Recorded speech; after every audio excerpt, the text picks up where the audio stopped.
ನಮಸ್ಕಾರ. ಒಬ್ಬಟ್ಟಿನ ಕಾನ್ಸೆಪ್ಟ್ ಬಂದಿದ್ದಾದ್ರೂ ಎಲ್ಲಿಂದ? ಒಬ್ಬಟ್ಟನ್ನ ಕಂಡು ಹಿಡಿದ ಆ ನಳ ಮಹಾರಾಜ ಯಾರು ಗೊತ್ತಾ? ಯುಗಾದಿ ಅಂದೇ ಒಬ್ಬಟ್ಟನ್ನ ಯಾಕೆ ಮಾಡ್ತಾರೆ? ಒಬ್ಬಟ್ಟಿನ ಇತಿಹಾಸ ಎಷ್ಟು ವರ್ಷ ಹಳೆಯದ್ದು? ಇದೇ ಹೊತ್ತಿನ ನ್ಯೂಸ್ 18 ಸ್ಪೆಷಲ್ ಹೋಳಿಗೆ ಹಿಸ್ಟ್ರಿ. ನಾನು ನವಿತಾ ಜೈನ್.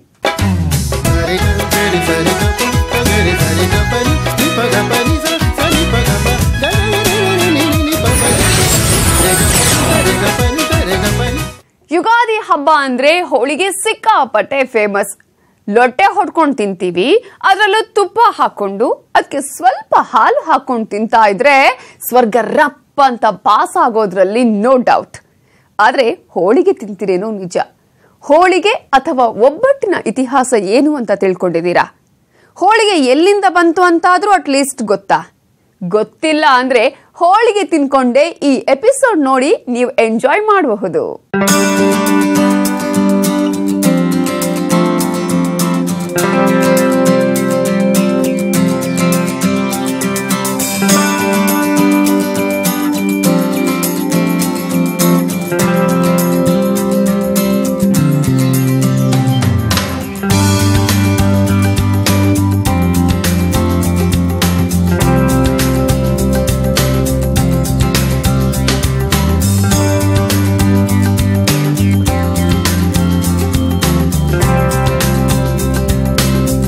ಹೋಳಿಗೆ ಅಂದ್ರೆ ಎಲ್ಲರ ಬಾಯಲ್ಲೂ ಥಟ್ಟಂತ ನೀರು ಬರುತ್ತೆ.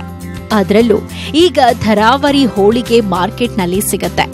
ಆದ್ರೆ ಅಮ್ಮ ಮಾಡಿದ ಹೋಳಿಗೆಗೆ ತುಪ್ಪ ಹಾಕೊಂಡು ಅದಕ್ಕೆ ಹಾಲ್ ಸುರಿದ್ಕೊಂಡು ತಿಂತಾ ಇದ್ರೆ ನಿಜಕ್ಕೂ ಅದು ಸ್ವರ್ಗಾನೆ. ಆದ್ರೆ ಈಗ ಕಾಲ ಬದಲಾಗಿದೆ. ಮನೆಯಲ್ಲಿ ಹೋಳಿಗೆ ಮಾಡೋದಕ್ಕಿಂತ ಅಂಗಡಿಯಲ್ಲಿ ಮಾಡೋ ಹೋಳಿಗೆಯೇ ಸಿಕ್ಕಾಪಟ್ಟೆ ಫೇಮಸ್ ಆಗ್ತಿದೆ.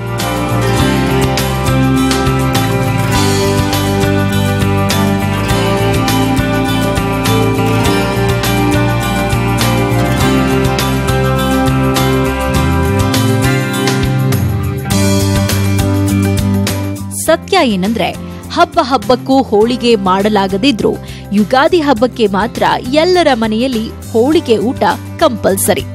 ಬೇಳೆ ಹೋಳಿಗೆ, ಕಾಯಿ ಹೋಳಿಗೆ ಅಂತೂ ಮಕ್ಕಳಿಂದ ಹಿಡಿದು ದೊಡ್ಡವರ ತನಕ ಸಖತ್ ಇಷ್ಟ.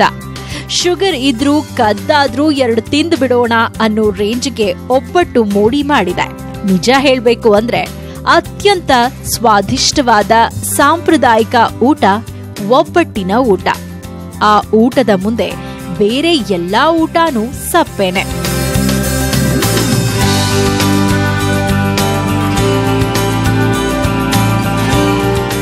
ಆದ್ರೆ ಹೋಳಿಗೆ ತಿಂತೀವಿ, ಲೊಟ್ಟೆ ಹೊಡಿತೀವಿ. ಹೋಳಿಗೆ ಎಲ್ಲಿಂದ ಬಂತು ಅಂತೇನಾದ್ರೂ ಯೋಚನೆ ಮಾಡ್ತೀವಾ? ಕಾನ್ಸೆಪ್ಟ್ ಎಲ್ಲಿಂದ ಬಂತು? ಒಬ್ಬಟ್ಟನ್ನ ಕಂಡುಹಿಡಿದ ನಳಮಹಾರಾಜ ಯಾರು? ಒಬ್ಬಟ್ಟಿನ ಹಿಸ್ಟರಿ ಏನು ಅಂತೇನಾದ್ರೂ ತಲೆ ಕೆಡಿಸ್ಕೊಳ್ತೀವಾ? ನೋಡಿ, ಒಬ್ಬಟ್ಟಿನ ಹಿಸ್ಟರಿ ಸಖತ್ ಇಂಟ್ರೆಸ್ಟಿಂಗ್ ಆಗಿದೆ.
12ನೇ ಶತಮಾನದಲ್ಲಿ ಅಂದ್ರೆ ಸುಮಾರು ಕ್ರಿಸ್ತಶಕ 1130ರಲ್ಲಿ 3ನೇ ಸೋಮೇಶ್ವರನು ಕರ್ನಾಟಕ ಹಾಗೂ ಇಂದಿನ ಹೈದರಾಬಾದ್ನ ನಡುವೆ ಇರುವ ಕಲ್ಯಾಣ ಎಂಬ ರಾಜ್ಯವನ್ನ ಆಳುತ್ತಿದ್ದನಂತೆ.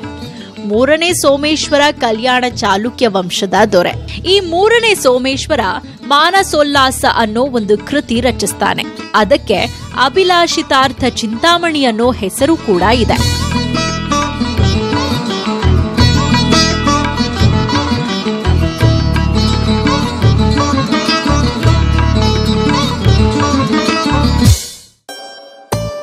ಮಾನಸೋಲ್ಲಾಸ ಒಂಥರ ಆ ಕಾಲಕ್ಕೆ ಎನ್ಸೈಕ್ಲೋಪೀಡಿಯಾ ಇದ್ದ ಹಾಗೆ. ಆ ಪುಸ್ತಕದಲ್ಲಿ ಎಲ್ಲ ವಿಷಯಗಳು ಇದ್ದು ಮಹತ್ವದ ಮಾಹಿತಿಯ ಪುಸ್ತಕ ಎಂದೆನಿಸಿತಂತೆ. ಇದೇ ಮಾನಸೋಲ್ಲಾಸದಲ್ಲಿ ಭರ್ತೂರ್ ಉಪಭೋಗ ಕಾರಣ ಅನ್ನೋ ಒಂದು ಅಧ್ಯಾಯ ಇದೆ. ಆ ಅಧ್ಯಾಯದಲ್ಲಿ ಅಡುಗೆ ಮತ್ತು ಆಹಾರಕ್ಕೆ ಸಂಬಂಧಿಸಿದಂತಹ ಬರಹಗಳಿವೆ. ಅಂದ್ರೆ ಮಾನಸೋಲ್ಲಾಸ ಎಂದ್ರೆ ಮನಸ್ಸಿಗೆ ಮುದ ನೀಡುವಂತಹ ಗ್ರಂಥ. ಮನಸ್ಸಿಗೆ ಉಲ್ಲಾಸ ನೀಡುವ ಖಾದ್ಯಗಳ ಉಲ್ಲೇಖ ಸೋಮೇಶ್ವರನ ಕಾಲದಲ್ಲೇ ಇತ್ತು. ಅದಕ್ಕೆ ಬೆಸ್ಟ್ ಎಕ್ಸಾಂಪಲ್ ಅಂದ್ರೆ ಒಬ್ಬಟ್ಟು ಅಥವಾ ಹೋಳಿಗೆ.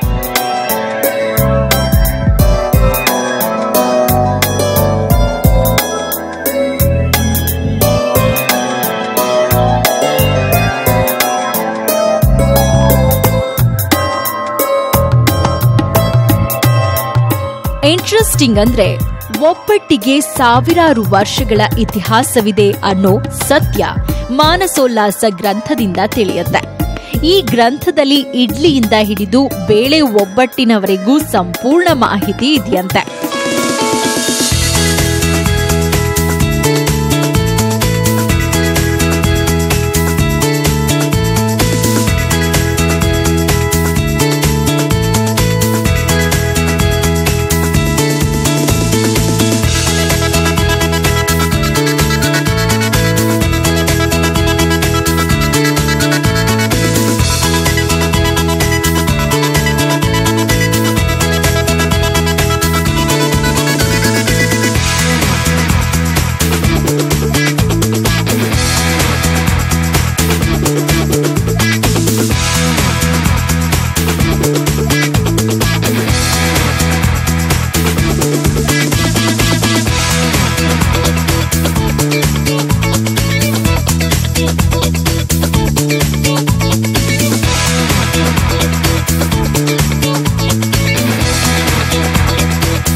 ಹಲವು ಪುರಾತನ ಶಾಸ್ತ್ರಜ್ಞರು ಹೇಳೋ ಹಾಗೆ ಈ ಅಡುಗೆ ಕೇವಲ ಕರ್ನಾಟಕದಲ್ಲಿ ಮಾತ್ರ ಇತ್ತಂತೆ. ಅದರಲ್ಲೂ ಮೇಲ್ವರ್ಗದವರು ಮಾತ್ರ ಮಾಡ್ತಿದ್ರಂತೆ. ಆ ಮೇಲ್ವರ್ಗದವರು ಕೆಲಸ ಅರಸಿ ಇತರೆ ರಾಜ್ಯಗಳಿಗೆ ಹೋಗೋದಕ್ಕೆ ಶುರು ಮಾಡಿದ್ರು. ಹಾಗಾಗಿ ಈ ಖಾದ್ಯವು ಇತರೆ ರಾಜ್ಯಗಳಿಗೆ ಪರಿಚಿತವಾಯಿತು ಅನ್ನೋದು ಒಂದು ನಂಬಿಕೆ.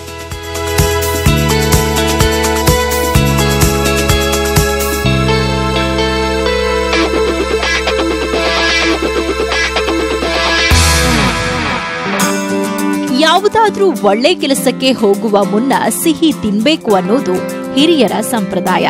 ಹೊಸ ವರುಷಕ್ಕೆ ಕಾಲಿಡುವ ಮುನ್ನ ಸಿಹಿಯಿಂದ ವರ್ಷ ಪ್ರಾರಂಭವಾಗಲಿ ಅಂತ ಯುಗಾದಿಯಂದು ಎಲ್ಲರ ಮನೆಯಲ್ಲೂ ಒಬ್ಬಟ್ಟಿನ ಊಟ ಮಾಡ್ತಾರೆ.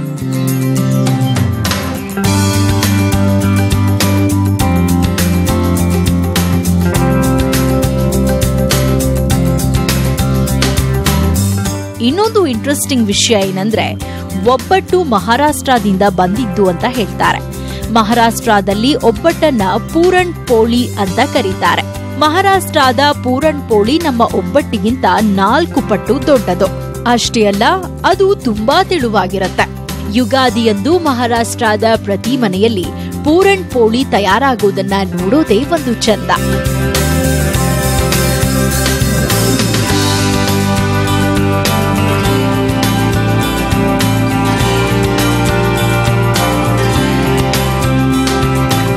ಕರ್ನಾಟಕದಲ್ಲಿ ಯುಗಾದಿ ಹಬ್ಬಕ್ಕೆ ಬೇಳೆ ಹೂರಣ ತುಂಬಿದ ಹೋಳಿಗೆ ತಯಾರಿಸಿದ್ರೆ ಇನ್ನಿತರೆ ರಾಜ್ಯಗಳಲ್ಲಿ ಹೂರಣಗಳು ಡಿಫ್ರೆಂಟ್ ಆಗಿರುತ್ತೆ.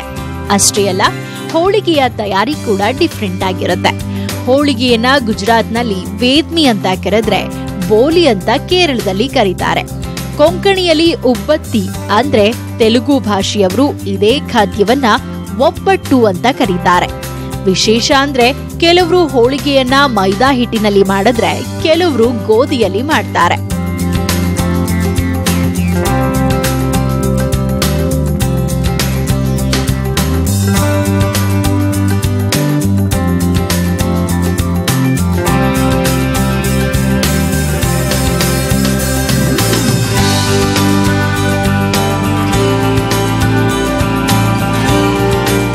ಹನ್ನೆರಡನೇ ಶತಮಾನದ ಮಾನಸೋಲ್ಲಾಸದಲ್ಲಿ ಒಬ್ಬಟ್ಟಿನ ಉಲ್ಲೇಖವಿದೆ ಅನ್ನೋದನ್ನ ದಾಖಲೆಗಳು ಹೇಳಿದ್ರೆ, ಈ ಸಿಹಿ ತಿಂಡಿಗಳು ಸುಮಾರು ಕ್ರಿಸ್ತಪೂರ್ವ 300ರಿಂದಲೂ ಸಾಂಪ್ರದಾಯಿಕ ಆಚರಣೆಗಳಲ್ಲಿ ರೂಢಿಯಲ್ಲಿತ್ತು ಅನ್ನುತ್ತವೆ ಮತ್ತಷ್ಟು ಪುರಾತನ ಗ್ರಂಥಗಳು.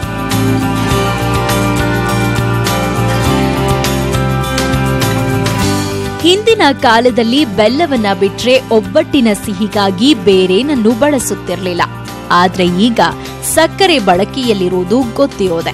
ಅಷ್ಟೇ ಅಲ್ಲ, ಹಿಂದೆ ತೊಗರಿಬೇಳೆ, ಕಡಲೆಬೇಳೆ, ಎಳ್ಳು, ಕಡಲೆ ಬೀಜ, ತೆಂಗಿನಕಾಯಿಂದ ಹೋಳಿಗೆಯನ್ನ ತಯಾರಿಸ್ತಾ ಇದ್ರು. ಇತ್ತೀಚೆಗೆ ಒಬ್ಬಟ್ಟಿನಲ್ಲಿ ಯಾವ ಫ್ಲೇವರ್ ಬೇಕು ಅಂತ ಕೇಳುವ ಹೋಟೆಲ್ಗಳು, ತಿಂಡಿ ಅಡ್ಡೆಗಳು ಶುರುವಾಗಿವೆ. ಏನೇ ಆದ್ರೂ ಮನೆಯಲ್ಲಿ ಅಜ್ಜಿ ಕೈಯಲ್ಲೋ ಅಮ್ಮನ ಕೈಯಲ್ಲೋ ಮಾಡಿದ ಒಬ್ಬಟ್ಟಿದೆಯಲ್ಲ, ಅದರ ರುಚಿನೇ ಬೇರೆ ಅಲ್ವಾ?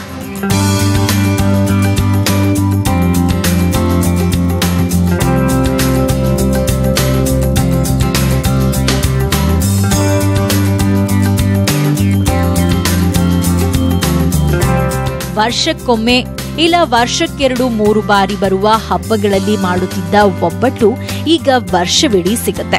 ಅಷ್ಟೇ ಅಲ್ಲದೆ ಒಬ್ಬಟ್ಟಿನಲ್ಲೇ ಮಾವಿನ ಹಣ್ಣಿನ ಒಬ್ಬಟ್ಟು, ಖರ್ಜೂರದ ಒಬ್ಬಟ್ಟು, ಸ್ಟ್ರಾಬೆರಿ ಒಬ್ಬಟ್ಟು, ಆರೆಂಜ್, ಅಂಜೂರ, ಡ್ರೈ ಫ್ರೂಟ್ಸ್ ಒಬ್ಬಟ್ಟು, ಹೀಗೆ 10 ವೆರೈಟಿಗಳ ಒಬ್ಬಟ್ಟು ಬಂದಿವೆ. ಆದ್ರೆ ಯಾವುದೇ ಒಬ್ಬಟ್ಟು ಮನೆಯಲ್ಲಿ ಮಾಡಿದ ರುಚಿಗೆ ಸರಿಸಾಟಿಯಾಗಿರೋದಿಲ್ಲ ಅನ್ನೋದಂತೂ ನಿಜ.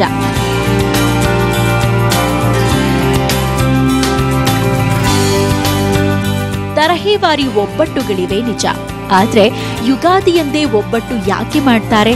ಬೇಸಿಗೆ ಕಾಲದಲ್ಲಿ ನಿಶಕ್ತಿಯಾಗಬಾರದು ಅನ್ನೋಕಂತೆ, ಪೌಷ್ಟಿಕಾಂಶ ಕೊರತೆ ಆಗಬಾರದು ಅಂತ ಪ್ರೋಟೀನ್, ನ್ಯೂಟ್ರಿಷಿಯನ್ ಹೇರಳವಾಗಿರುವಂತಹ ತೊಗರಿ ಅಥವಾ ಕಡಲೆಬೇಳೆ ಒಬ್ಬಟ್ಟು ಮಾಡ್ತಾರೆ. ಅಷ್ಟೇ ಅಲ್ಲ, ಬೆಲ್ಲದಿಂದಲೂ ದೇಹಕ್ಕೆ ಬೇಕಾದಂತಹ ಕಾರ್ಬೋಹೈಡ್ರೇಟ್ಸ್ ಸಿಗುತ್ತೆ.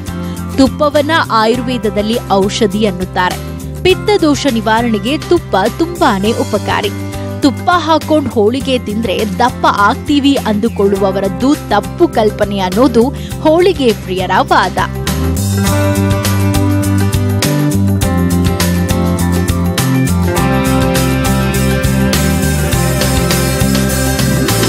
ಯುಗಾದಿ ಹಬ್ಬ ಅಂದ್ರೆ ಚೈತ್ರ ಮಾಸದ ಆರಂಭದ ಮೊದಲ ದಿನ. ಎಲ್ಲೆಲ್ಲೂ ಹೊಸತನದ ಸಂಭ್ರಮ, ಮರಗಳೆಲ್ಲ ಚಿಗುರೊಡೆಯೋ ಕಾಲ. ಭಾರತದ ಅನೇಕ ಕಡೆಗಳಲ್ಲಿ ಯುಗಾದಿಯನ್ನ ಹೊಸ ವರುಷದ ಮೊದಲ ದಿನ ಅಂತ ಆಚರಿಸ್ತಾರೆ. ಹಾಗಾದ್ರೆ ಯುಗಾದಿ ಹಬ್ಬದ ಇತಿಹಾಸ ಏನು? ಯುಗಾದಿ ಹಬ್ಬದ ಉಲ್ಲೇಖ ಪುರಾಣಗಳಲ್ಲೇ ಇದೆಯಾ? ಇಲ್ಲಿದೆ ನೋಡಿ ಕಂಪ್ಲೀಟ್ ರಿಪೋರ್ಟ್. ಯುಗಾದಿ ಹಬ್ಬ ಮತ್ತೆ ಬಂದಿದೆ. ಯುಗ ಯುಗಾದಿ ಕಳೆದರೂ ಯುಗಾದಿ ಮರಳಿ ಬರುತ್ತಿದೆ ಅನ್ನೋ ಬೇಂದ್ರೆಯ ಸಾಲಿಗೆ ಮತ್ತೆ ಜೀವ ಬಂದಿದೆ. ಯುಗಾದಿ ಸೆಲೆಬ್ರೇಷನ್ಗೆ ಜನ ಕಾದು ಕೂತಿದ್ದಾರೆ. ಯಾಕಂದ್ರೆ ಯುಗಾದಿ ಅಂದ್ರೇನೆ ಒಂದು ಹೊಸತನ, ಯುಗಾದಿ ಅಂದ್ರೇನೆ ಸಂಭ್ರಮ. ಹೇಳ್ಬೇಕು ಅಂದ್ರೆ ಯುಗಾದಿ ಒಂದು ಸಾಂಪ್ರದಾಯಿಕ ಫೆಸ್ಟಿವಲ್. ಬಿಸಿ ಬಿಸಿ ಹೋಳಿಗೆ ತಿನ್ನೋದ್ರ ಮಜಾನೇ ಬೇರೆ.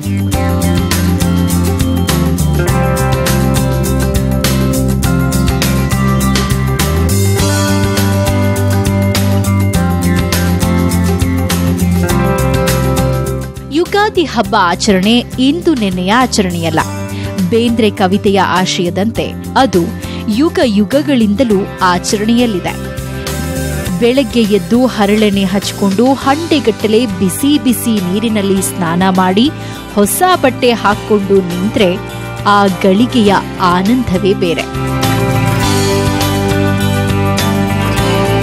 ದೇವರಿಗೆ ಪೂಜೆ ಮಾಡಿ ಸ್ವಲ್ಪ ಸಿಹಿ ಸ್ವಲ್ಪ ಕಹಿ ಎರಡೂ ಇರ್ಲಿ ಅಂತ ಬೇವು ಬೆಲ್ಲ ತಿಂದ್ರೆ ಅದೇನೋ ಉತ್ಸಾಹ ಎದೆಯಲ್ಲಿ ಊಟೆಯೊಡೆಯುತ್ತದೆ.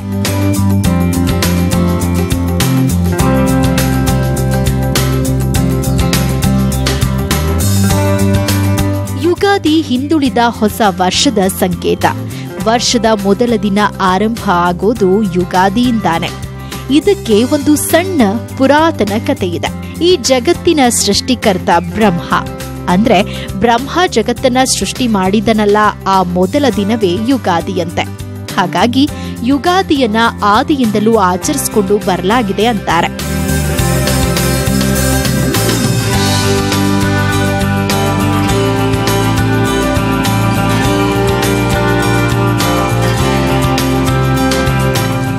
ಇಂಟ್ರೆಸ್ಟಿಂಗ್ ಏನಂದ್ರೆ ಯುಗಾದಿ ಹಬ್ಬದಲ್ಲಿ ಬೇವು ಬೆಲ್ಲ ತಿನ್ನೋದು ಕಾಮನ್. ಅದಕ್ಕೂ ಒಂದು ಅರ್ಥ ಇದೆ. ಸಿಹಿ ಕಹಿಗಳೆರಡೂ ಜೀವನದಲ್ಲಿ ಸರಿಸಮನಾಗಿರ್ಲಿ ಅನ್ನೋದಕ್ಕೋಸ್ಕರನೇ ಬೇವು ಬೆಲ್ಲ. ಅಷ್ಟೇ ಅಲ್ಲ, ದೇಹದ ಆರೋಗ್ಯಕ್ಕೆ ಬೇವು ಬೆಲ್ಲ ಸೇವಿಸೋದು ಒಳ್ಳೆಯದು ಅಂತ ವಿಜ್ಞಾನವೂ ಹೇಳುತ್ತೆ. ಹಾಗಾದ್ರೆ ನಮ್ಮ ಹಿರಿಯರು ಆರೋಗ್ಯದ ದೃಷ್ಟಿಯಿಂದ ಈ ಆಚರಣೆಗಳನ್ನ ಹಬ್ಬದಲ್ಲಿ ಜಾರಿಗೆ ತಂದ್ರ? ಖಂಡಿತ ಹೌದು.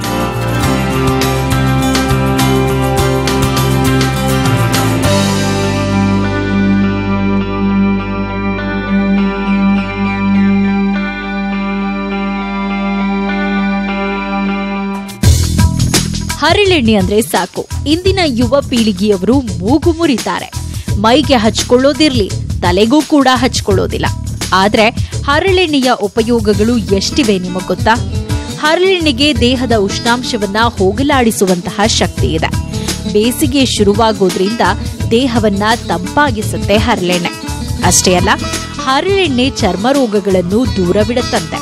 ಆ ಕಾರಣಕ್ಕಾಗಿಯೇ ಹರಳೆಣ್ಣೆ ಹಚ್ಚಿ ಸ್ನಾನ ಮಾಡೋ ಪದ್ಧತಿ ಬಹಳ ಹಿಂದಿನಿಂದಲೂ ಇದೆ. ಹೆಚ್ಚು ತಂಪಾಗಬಾರದು ಅನ್ನೋ ಕಾರಣಕ್ಕೆ ಉಷ್ಣ ಹೆಚ್ಚಿಸುವ ಬೇವನ್ನು ಯುಗಾದಿ ಹಬ್ಬದಂದು ಕೊಡ್ತಾರೆ.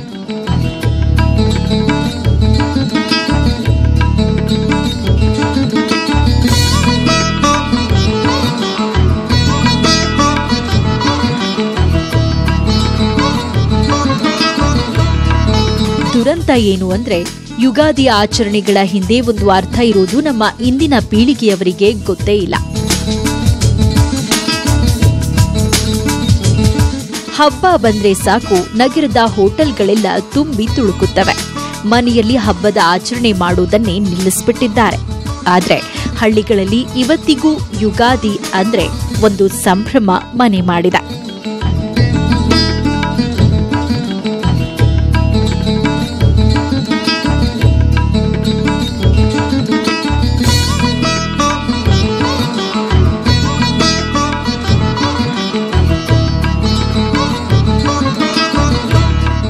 ಯುಗಾದಿ ಒಂದು ಬ್ಯೂಟಿಫುಲ್ ಫೆಸ್ಟಿವಲ್.